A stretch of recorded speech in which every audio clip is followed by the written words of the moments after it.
Imagina que caminas por las calles empedradas de Roma en el año 937 después de Cristo. El aire huele a incienso y a sudor, mientras las campanas de las iglesias resuenan en la distancia. La ciudad eterna está en su apogeo medieval, pero bajo la fachada de santidad, late un corazón oscuro. En el centro de este mundo, en el trono de San Pedro, se sienta un hombre cuyo nombre el Vaticano ha intentado borrar de la historia, el Papa Valerio, conocido en susurros como el Papa Caníbal. Su reinado es una mancha en los anales de la Iglesia, un relato de poder absoluto, obsesión y un acto tan grotesco que incluso los cronistas más valientes dudaron en escribirlo. Los mercaderes que atraviesan el Tíber hablan en voz baja de extraños rituales que tienen lugar en las profundidades del Vaticano. Los guardias susurran sobre gritos que emergen de las cámaras papales durante las noches de luna nueva. Las cocinas pontificias, que una vez preparaban banquetes para dignatarios de toda Europa, ahora permanecen selladas bajo órdenes expresas del Santo Padre. Solo los sirvientes más fieles, aquellos cuya lealtad ha sido comprada con oro o asegurada con amenazas, tienen acceso a los aposentos privados donde Valerio satisface sus apetitos más aberrantes. La transformación no fue repentina. Valerio había ascendido al papado como un hombre piadoso, conocido por sus ayunos prolongados y su dedicación a las Escrituras. Pero el poder absoluto, la adulación constante y la ausencia de cualquier autoridad terrenal que pudiera desafiarlo, comenzaron a erosionar su cordura. Primero fueron pequeñas transgresiones, banquetes cada vez más elaborados mientras el pueblo pasaba hambre. Luego, la obsesión por rituales arcanos que había encontrado en textos prohibidos de la biblioteca papal. Finalmente, el momento en que cruzó la línea que separa la depravación humana de lo verdaderamente monstruoso. Si te apasiona descubrir las verdades ocultas de la historia, considera compartir esta historia y unirte a nuestra comunidad de curiosos que, desde todos los rincones del mundo, exploran juntos los secretos del pasado. Déjame saber en los comentarios desde donde lees esto. Es fascinante pensar que estamos conectados a través del tiempo por nuestra sed de conocimiento. Los documentos que sobreviven de esta época son fragmentarios, muchos destruidos deliberadamente por órdenes de papas posteriores que buscaban purificar la historia oficial de la Iglesia.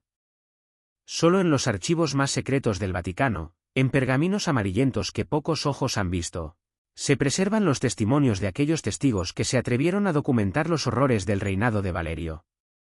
Lo que estás a punto de leer no es solo un relato de excesos papales. Es la historia de cómo el poder ilimitado puede corromper el alma, transformando la fe en fanatismo y a un hombre en un monstruo.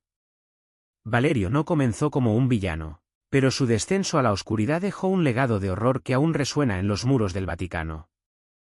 Prepárate para un viaje a un pasado que la Iglesia preferiría que olvidaras. Valerio no nació destinado a ser un monstruo. Nacido en una familia noble de Rávena en 904 después de Cristo. Su infancia estuvo marcada por una devoción intensa y una ambición feroz que sus tutores identificaron como los signos de un futuro líder eclesiástico. Su padre, el conde Bonifacio, había servido fielmente a la Iglesia durante décadas, y su madre, Teodora, descendía de una línea de mujeres conocidas por su piedad y su influencia en los círculos religiosos más altos. En este ambiente privilegiado, el joven Valerio desarrolló no solo una educación refinada, sino también una comprensión profunda de los mecanismos del poder eclesiástico. A los 20 años, ya era conocido por su elocuencia en los círculos eclesiásticos, un joven clérigo con una mente brillante y una fe ardiente que cautivaba tanto a los cardenales veteranos como a los fieles comunes. Sus sermones en la Catedral de Rávena atraían multitudes, y sus escritos teológicos circulaban por toda Italia, ganándole admiradores en Roma, Milán y Nápoles. Los prelados más poderosos comenzaron a verlo como una estrella ascendente, alguien que podría revitalizar una iglesia que había sufrido décadas de escándalos y divisiones políticas. Su ascensión fue meteórica pero calculada. Valerio cultivó alianzas estratégicas con las familias Crescenti y Tusculani, las dos casas nobles que controlaban la política romana. Su carisma personal y su reputación de integridad le permitieron navegar las traicioneras aguas de la política papal con una habilidad que sorprendió incluso a los manipuladores más experimentados. Cuando el papa anterior, Juan XI, murió repentinamente en 936 después de Cristo. Valerio emergió como el candidato de compromiso perfecto, lo suficientemente joven para representar el cambio, pero lo suficientemente conectado para tranquilizar a las facciones rivales. Cuando fue elegido papa en 936 después de Cristo, a los 32 años, muchos creyeron que su pontificado marcaría una nueva era para la Iglesia. Su coronación fue un espectáculo de magnificencia que no se había visto en décadas. Prometió reformas audaces, purgar la corrupción que había plagado el Vaticano, devolver la santidad a los rituales sagrados, y restaurar la autoridad moral de la Iglesia sobre los reinos cristianos. Sus primeras encíclicas hablaban de renovación espiritual y justicia divina, palabras que resonaron como música celestial en los oídos de una cristiandad hambrienta de liderazgo auténtico. Los primeros meses de su reinado fueron prometedores, casi milagrosos en su éxito. Valerio predicaba con una pasión que electrizaba a las masas. Organizaba misas multitudinarias en la Basílica de San Pedro que atraían peregrinos de toda Europa, y distribuía limosnas a los pobres con una generosidad que contrastaba marcadamente con la avaricia de sus predecesores. Implementó reformas administrativas que redujeron la corrupción en los tribunales eclesiásticos y estableció nuevas escuelas para la formación del clero. Incluso sus críticos más duros admitían que el joven papa parecía genuinamente comprometido con la renovación moral de la Iglesia. Pero el poder del papado, con su control absoluto sobre almas y ejércitos, sobre tesoros inmensurables y destinos eternos, comenzó a cambiarlo de maneras sutiles pero inexorables. Roma era un nido de intrigas donde las familias nobles, los obispos ambiciosos y los diplomáticos extranjeros conspiraban constantemente por influencia y ventaja. Valerio, rodeado por aduladores que alimentaban su ego y enemigos que tramaban su caída, empezó a desconfiar de todos los que lo rodeaban. Su fe, una vez pura y directa, se transformó gradualmente en una obsesión febril por demostrar su autoridad divina ante un mundo que percibía, cada vez más como hostil y corrompido. Las presiones del cargo comenzaron a manifestarse en cambios físicos y mentales preocupantes. Los cortesanos notaron que Valerio dormía poco, que pasaba horas en oración solitaria, y que sus sermones adquirían un tono cada vez más apocalíptico. Sus ayunos, que al principio habían sido admirados como muestras de devoción, se volvieron extremos, alterando su apariencia, y según algunos observadores, su juicio. El punto de inflexión llegó con una visión que cambiaría el curso de su pontificado y de la historia misma. Según los rumores que circulaban entre los sirvientes más íntimos del Vaticano, Valerio afirmó que Dios le había hablado directamente en sueños durante la Cuaresma de 937, ordenándole purificar la Iglesia a cualquier costo, sin importar cuán drásticas fueran las medidas necesarias. Pero esta purificación divina que describía no era meramente espiritual o administrativa. Valerio comenzó a ver a sus rivales políticos y críticos teológicos no como adversarios humanos normales, sino como agentes literales del diablo infiltrados en la Iglesia para destruirla desde dentro. Su paranoia, alimentada por años de intrigas reales y traiciones genuinas, lo llevó a actos cada vez más extremos de represalia y control. Ordenó arrestos nocturnos de clérigos sospechosos, confiscó tierras de familias que consideraba desleales, y según algunos cronistas contemporáneos, comenzó a reunirse en secreto con alquimistas, místicos y estudiosos de textos prohibidos que prometían revelarle los secretos del poder sobrenatural. Fue entonces, en las profundidades de los archivos secretos del Vaticano, rodeado de pergaminos antiguos y artefactos místicos, cuando la obsesión de Valerio tomó su giro más macabro y definitivo hacia la oscuridad absoluta. En el corazón de la Roma medieval, mientras las campanas de víspera resonaban por toda la ciudad, el Papa Valerio comenzó a sumergirse en prácticas que horrorizaban incluso a los cortesanos más cínicos y corrompidos de su época. Los pasillos del Vaticano, que una vez habían sido testigos de santos y milagros, ahora susurraban con rumores de actividades que desafiaban toda comprensión cristiana. Las transformaciones en Valerio no habían pasado desapercibidas, sus ojos, antes brillantes con fervor religioso, ahora ardían con una intensidad febril que inquietaba a quienes se atrevían a sostener su mirada.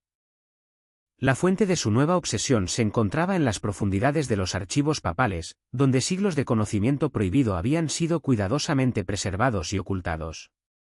Allí, entre pergaminos polvorientos y códices que databan de los primeros siglos del cristianismo, Valerio había encontrado un manuscrito que cambiaría para siempre el curso de su alma. Los rumores decían que se trataba de un texto supuestamente escrito por un hereje gnóstico del siglo III, un documento que la Iglesia había conservado no por su valor teológico, sino como evidencia de las desviaciones que debían ser evitadas a toda costa. Este manuscrito, conocido entre los eruditos más secretos como el Evangelio de la Carne Eterna, prometía la inmortalidad a través de rituales que pervertían los sacramentos cristianos más sagrados. Sus páginas, escritas en una mezcla de latín arcaico y símbolos que parecían anteriores al cristianismo mismo, describían ceremonias que transformaban el acto de la comunión en algo fundamentalmente diferente y aterrador. Valerio, convencido en su creciente megalomanía de que era un enviado divino destinado a revelar verdades ocultas a la humanidad, interpretó estas escrituras blasfemas como una orden sagrada dirigida específicamente a él. Durante semanas, el Papa se encerró en sus aposentos privados estudiando el manuscrito, ayunando hasta el punto de la inanición mientras intentaba descifrar sus significados más profundos.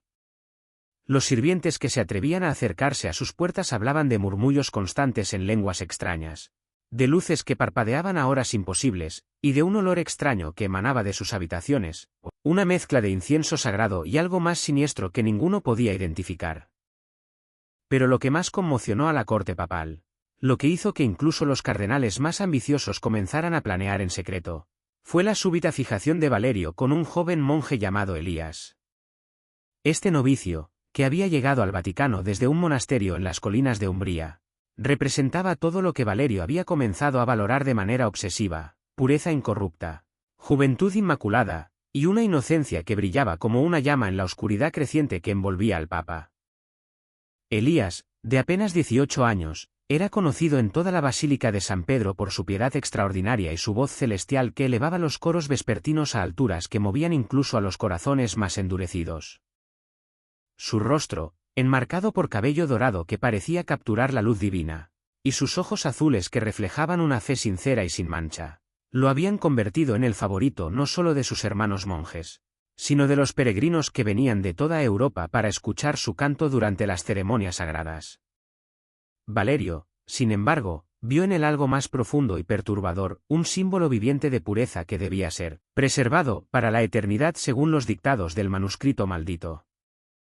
Lo que había comenzado como una admiración aparentemente espiritual, invitaciones a orar juntos en la capilla privada papal, conversaciones teológicas que se extendían hasta altas horas de la madrugada, pronto se convirtió en una obsesión enfermiza que alarma incluso a los partidarios más leales del Papa. Valerio ordenó que Elías fuera trasladado permanentemente a sus aposentos privados, una decisión que justificó ante el colegio cardenalicio como una medida para perfeccionar la educación espiritual de un alma excepcional. Una vez bajo su control directo, comenzó a colmar al joven monje de regalos que rayaban en lo blasfemo, túnicas bordadas con hilo de oro que rivalizaban con las vestimentas papales, relicarios incrustados de joyas que contenían supuestas reliquias de santos, y alimentos exóticos traídos de tierras lejanas, dátiles de Tierra Santa, especias de Constantinopla, vinos raros de monasterios perdidos en las montañas. Pero estos obsequios no eran expresiones de generosidad desinteresada. Los confesores más cercanos al Papa comenzaron a reportar fragmentos inquietantes de sus confesiones nocturnas, referencias crípticas a preparar el sacrificio perfecto y consumar la unión sagrada. Los cronistas más valientes, aquellos que se atrevían a mantener registros secretos de las actividades papales, susurraban que Valerio había comenzado a creer que consumir la esencia de Elías, su sangre pura, su carne incorrupta, le otorgaría no solo poder divino, sino la inmortalidad misma que el manuscrito maldito prometía a quienes se atrevieran a cruzar las fronteras entre lo sagrado y lo profano. La culminación de esta obsesión llegaría en una noche que los pocos testigos supervivientes describirían como la más oscura en la historia del papado.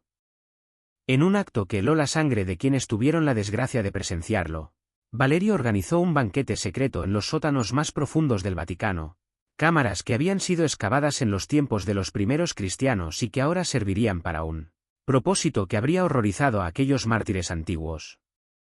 Según las crónicas más oscuras, escritas con manos temblorosas por escribas que juraron nunca revelar sus nombres, Elías fue llevado al banquete en un estado de inconsciencia inducida por drogas extraídas de plantas que crecían en los jardines secretos del Vaticano. Allí, En un ritual que mezclaba de manera sacrílega la liturgia cristiana más sagrada con prácticas paganas que antecedían al nacimiento de Cristo, Valerio cometió un acto de canibalismo ritual que transformaría para siempre su naturaleza y sellaría su destino. Los detalles específicos de aquella noche maldita permanecen envueltos en un misterio deliberado, pues quienes los conocían fueron silenciados por medios que ningún cronista se atrevió a documentar completamente. Pero las fuentes fragmentarias que sobrevivieron coinciden en un hecho terrible e irrefutable: Elías, el joven monje cuya voz había elevado plegarias al cielo, no salió vivo de aquel sótano infernal donde el Papa había consumado su transformación definitiva hacia la monstruosidad absoluta. El banquete de los sótanos marcó el principio del fin para Valerio, un punto de no retorno que resonaría a través de los muros del Vaticano como el eco de una campana funeraria. La mañana siguiente al ritual maldito amaneció gris y sombría sobre Roma, como si el mismo cielo hubiera percibido la abominación cometida en las profundidades sagradas de la ciudad santa. Los sirvientes que se atrevieron a limpiar los sótanos hablaron en susurros de manchas que no podían ser eliminadas del suelo de piedra, de un olor persistente que ningún incienso podía enmascarar, y de una sensación de presencia maligna que hacía que incluso los más valientes se persignaran compulsivamente. Aunque el Vaticano desplegó todos sus recursos para silenciar los rumores, sobornando testigos, amenazando a los cronistas, y enviando emisarios a los rincones más remotos de la cristiandad para controlar la narrativa, las historias del Papa caníbal se extendieron como un incendio incontrolable a través de las rutas comerciales y los caminos de peregrinación. Los mercaderes que comerciaban entre Roma y las ciudades del norte llevaron consigo relatos cada vez más elaborados y terríficos. Los peregrinos que habían venido buscando bendiciones papales regresaron a sus hogares con historias que helaron la sangre de comunidades enteras. En las tabernas de Florencia, los viajeros hablaban en voz baja de ceremonias blasfemas. En los monasterios de Francia, los monjes interrumpían sus oraciones nocturnas para debatir si era posible que un papa pudiera caer tan bajo sin que Dios mismo interviniera. En las cortes de los reinos cristianos, los embajadores informaban con horror de los rumores que llegaban desde Roma, poniendo en cuestión la legitimidad misma del papado. Los nobles romanos, que durante meses habían tolerado los excesos crecientes de Valerio por conveniencia política y beneficio económico, finalmente llegaron al límite de lo que podían justificar ante sus propias conciencias y ante la presión popular.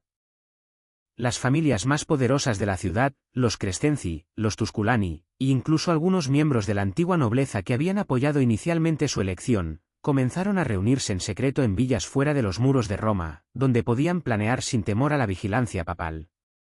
Los obispos y cardenales, horrorizados por una profanación que desafiaba todo lo que representaba su fe, ya no podían mantener el silencio que les había sido impuesto. En conciliábulos secretos celebrados en conventos abandonados y capillas privadas, exigieron la destitución inmediata de Valerio. Algunos de los prelados más valientes comenzaron a redactar cartas dirigidas a los patriarcas de Constantinopla y a los reyes cristianos, buscando apoyo externo para lo que sería, esencialmente, un golpe de estado eclesiástico. El cardenal Alberico, primo del poderoso Crescenzi y uno de los arquitectos principales de la conspiración, escribió en sus memorias privadas: «No podemos permitir que la silla de San Pedro sea ocupada por un monstruo. La santidad de nuestra fe exige que actuemos, aunque ello signifique mancharnos las manos con sangre papal». En el otoño de 938 después de Cristo, menos de 2 años después de su elección triunfal, la red de conspiradores había crecido hasta incluir no solo a la élite romana, sino también a comandantes de la guardia papal, a abades de monasterios influyentes, y a comerciantes ricos que controlaban las rutas económicas vitales para el sustento del Vaticano. El plan que diseñaron fue simple pero efectivo: aislar a Valerio de sus leales restantes, cortar sus líneas de suministro, y presentarle un ultimátum que no pudiera rechazar sin enfrentar una rebelión abierta. Cuando los conspiradores finalmente actuaron, lo hicieron con una coordinación que sugería meses de preparación meticulosa. En una sola noche, los guardias leales al Papa fueron arrestados o sobornados, las entradas al Vaticano fueron controladas por fuerzas hostiles, y los pocos cardenales que aún apoyaban a Valerio fueron confinados a sus aposentos bajo vigilancia armada. El golpe fue orquestado principalmente por la familia Crescenzi, cuyo poder en Roma rivaliza con el del propio papado, pero contó con el apoyo tácito de virtualmente toda la estructura de poder de la ciudad. Enfrentado con una situación imposible, Valerio tomó la única decisión que su orgullo le permitía. Huyó de la ciudad en el silencio de la madrugada, acompañado por un pequeño grupo de leales que preferirían el exilio a la traición. Entre estos seguidores se encontraba una figura que causó particular perplejidad entre los observadores, un misterioso acólito joven que algunos testigos juraban era un sustituto físico de Elías, vestido con las mismas túnicas bordadas de oro que el monje fallecido había usado, y cuyo rostro parecía una recreación inquietante del joven que había perecido en los sótanos malditos. Este extraño acompañante, que nunca hablaba pero que seguía a Valerio como una sombra silenciosa, alimentó nuevas especulaciones sobre los poderes sobrenaturales que el Papa caído podría haber adquirido a través de sus rituales blasfemos. Los pocos testigos que lo vieron de cerca describían ojos vacíos y una palidez cadavérica que sugería algo más siniestro que una simple semejanza física. Valerio y su extraño séquito se refugiaron en un monasterio en ruinas en las colinas albanesas, a apenas una jornada de Roma, donde el expapa comenzó a experimentar los efectos psicológicos completos de su caída del poder absoluto. Su paranoia, que durante su pontificado había sido dirigida hacia enemigos reales e imaginarios, ahora lo consumía completamente. Pasaba días enteros rezando frente a un altar improvisado que había construido con sus propias manos, cubierto de reliquias que, según afirmaba a quien quisiera escucharlo, contenían fragmentos del espíritu y la esencia de Elías. Los cronistas que se atrevieron a seguir su rastro describen escenas de locura creciente, como hablaba durante horas con estas reliquias, convencido de que Elías aún lo guiaba desde más allá de la muerte, como realizaba parodias blasfemas de la misa usando huesos que afirmaba pertenecían al joven monje, y como su misterioso acompañante participaba en estos rituales con una devoción que helaba la sangre de los observadores. Pero la red de enemigos que había tejido durante su breve pero catastrófico pontificado no estaba dispuesta a permitir que escapara la justicia, divina o terrenal. En el invierno cruel de 938 después de Cristo, cuando las montañas se cubrieron de nieve y los caminos se volvieron intransitables, los conspiradores finalmente lo encontraron. Un destacamento armado, dirigido por mercenarios al servicio de los Crescenzi y bendecido secretamente por una coalición de obispos, rodeó el monasterio en ruinas donde Valerio había buscado refugio. La captura fue rápida pero violenta. Los pocos seguidores que aún permanecían leales al Papa caído lucharon desesperadamente, pero estaban superados en número y mal equipados para resistir un asedio profesional. Valerio fue capturado vivo, aunque no sin resistencia, y llevado de vuelta a Roma en cadenas, oculto bajo una carreta de heno para evitar que las multitudes lo reconocieran y decidieran hacer justicia por sus propias manos. Su regreso a la ciudad eterna marcó el comienzo del episodio final de una historia que ya había trascendido los límites de lo que la historia oficial de la Iglesia podría jamás reconocer públicamente. La historia del Papa Valerio es más que un relato de horror medieval. Es un recordatorio de cómo el poder absoluto puede corromper incluso a aquellos que comienzan con las mejores intenciones. Valerio no era un monstruo al principio, era un hombre con fe, ambición y una visión. Pero el peso del papado, combinado con su propia fragilidad, lo llevó a un abismo del que no pudo escapar. Elías, el joven monje cuya vida fue sacrificada en un ritual macabro, se convirtió en un símbolo de las víctimas invisibles del poder, aquellas cuyas historias son silenciadas para proteger a los poderosos.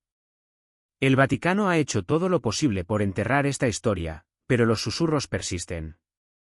En los archivos secretos, en los márgenes de las crónicas medievales, el nombre de Valerio aparece como una advertencia, incluso en el corazón de la santidad. La oscuridad puede florecer. Su historia nos invita a mirar más allá de las fachadas de grandeza, a buscar las verdades ocultas y a honrar a aquellos, como Elías, cuya humanidad fue sacrificada en el altar del poder. Mientras reflexionamos sobre este capítulo olvidado, recordemos que la historia no es solo un relato de reyes y papas, sino de las personas comunes atrapadas en sus sombras. La próxima vez que pases por una iglesia antigua o leas sobre los grandes líderes del pasado, piensa en las historias no contadas, las víctimas sin nombre que merecen ser recordadas. Comparte tus pensamientos. ¿Qué te ha impactado de esta historia? ¿Qué otros secretos crees que guarda el pasado?